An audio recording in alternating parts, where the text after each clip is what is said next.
Good evening. Tonight I will be speaking on Iceland, which is commonly called the land of fire and ice. I visited the country twice in the past 3 years, so I think I'm pretty well equipped to give a general understanding of the country. But obviously, if you want to know more, I say book the flights, you won't regret it. Their off-season is actually spring break because it's not as touristy, so I say go then. And I also got this jacket from there, so I thought it was appropriate to wear. Most tourists go there for the northern lights in the winter because their light pollution levels are so much lower than anywhere in Europe, America, especially Florida. We're really bad because of our major cities, but personally I think the most incredible part is what's beneath your feet. Iceland is a little island that sits on top of the mid-Atlantic ridge.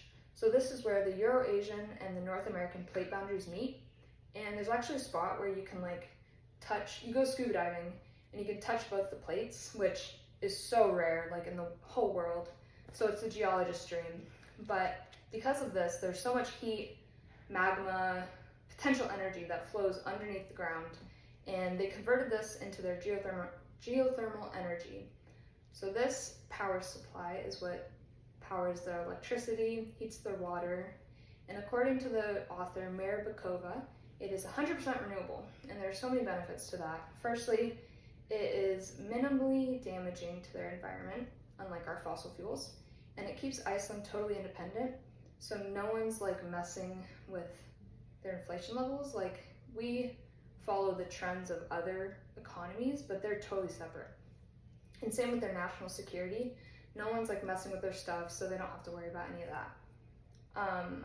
Now that we've got the renewable energy out of the way, we're gonna talk about Vikings. Personally, before I learned more about them, I thought that they were these huge, scary dudes with huge beards.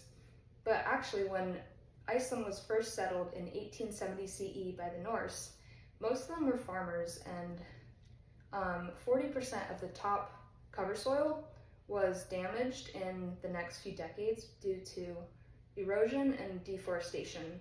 And this really made them need to change the way that they farmed, because it's a small island, so it's not they can grow it. They have what they have and they have to work with that.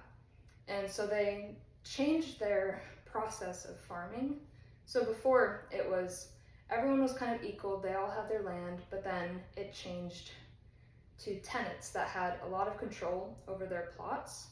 But these people acted as political figures, and that was good. In the moment it probably sucked, but now, since there's still a thriving economy, that was perfect.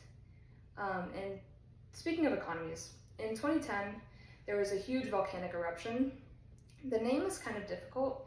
The name in Icelandic translates directly to Island Mountain Glacier, which that's easy, but then I'll try and pronounce it. It's Eyjafjallajökull. So this major eruption had so much impact on air travel. It was actually the greatest airspace closure since World War II. Because of the ash, it provided, there was no visibility for the airplanes, and that really harmed them because they had to run from the volcano. But in the end, it helped because it put a huge spotlight on them.